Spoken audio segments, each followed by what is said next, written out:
बिस्मिल्लाहिर्रहमानिर्रहीम। High court के अहकामात की रोशनी में आज हमने इमरान खान साहब से मुलाकात करने के लिए पूरी कोशिश की। रात से लगे हुए थे। रात से जो जेल के अहकाम हैं उनसे हम राब्ता कर रहे थे कि हमारी मुलाकात करवाई जाए, जो कि कानूनी तौर पर हमारा हक है।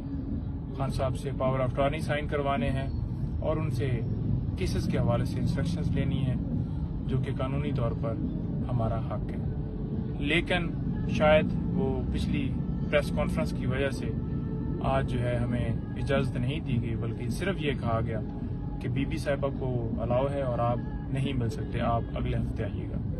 तो हमारी तरफ से किसी तरह से ना कोई मजम्मत की गई है, सिंपली हमने रिक्वेस्ट की है और पुरसुकून तरीके से आप देख रहे हैं कि बिल्कुल खैरियत से वापस जा रहे हैं और कोई ऐसी वहाँ पे लड़ाई या कोई हाथापाई नहीं हुई। जैसा कि कल वो एक FIR जो है दर्ज की गई थी, हमारे जो दूसरे दो मोअज़्ज़ज़ शेर अफजल मरवत साहब और बैरिस्टर उमैर न्याज़ी साहब आए थे और उन्होंने कोशिश की और बाद में जो है वो ये कहा गया कि इन्होंने आके लड़ाई की है और उनके ऊपर FIR जो है दर्ज कर दी कि इन्होंने मजम्मत की। हालांकि वो बिल्कुल ठीक थे, कोई उनकी वर्दियां जो हैं वो नहीं फटी हुई थी, क्योंकि अगर लड़ाई होती तो डेफिनेटली पुलिस इतनी ज़्यादा तादाद में होती है तो दो बंदे अगर आगे से कोई मजम्मत करते हैं तो इनके भी तो कुछ कपड़ों के ऊपर कुछ होना था।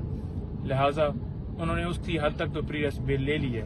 बीबी साहिबा से जो है वो अभी बात हुई है, जब वो निकली हैं तकरीबन 30 मिनट की मुलाकात उनकी हुई है और वो कह रही हैं कि सेम वही पोजीशन है, यानी कि जो क्लास है उसको चेंज नहीं किया गया। इतना उन्होंने पैगाम दिया है। बाकी उन्होंने कहा है कि ठीक है, आप सिंपली ये बता दें। लीगल टीम की आज मुलाकातें हुई, हम इंशाल्लाह दोबारा जो है वो कोशिश करेंगे। देखिए, इस्लामाबाद हाई कोर्ट ने जो ऑर्डर दिए उस पर कंप्लायंस करवाना, उसका हुक्म मानना जेल हकाम की ड्यूटी थी, जो कि नहीं माना गया। इस बाबत हम कल इस्लामाबाद हाई कोर्ट से रजू करेंगे और जेल हकाम के खिलाफ तौहीन अदालत की कार्रवाई करवाएंगे। देखें, इमरान खान साहब से लीगल टीम की मुलाकात ना करवाना, तो ये बहुत सारा हमें शक होने लगता है कि जो जैसा इमरान खान साहब के साथ जेल में गैर इंसानी सलूक किया जा रहा है, किस तरह उनको एक सेल में रखा जा रहा है कि शायद उस तरह के सेल में दहशत गर्दों को भी नहीं रखा जाता। तो ये साबिक वज़ीर आज़म है, 27 साल उन्होंने इस मुल्क के लिए, रूल ऑफ लॉ के लिए जो उन्होंने कुर्बानियां दी हैं। तो ये सोचना चाहिए अदालतों को भी कि किस तरह उनके अहकामात को हवा में उड़ा दिए जाते हैं।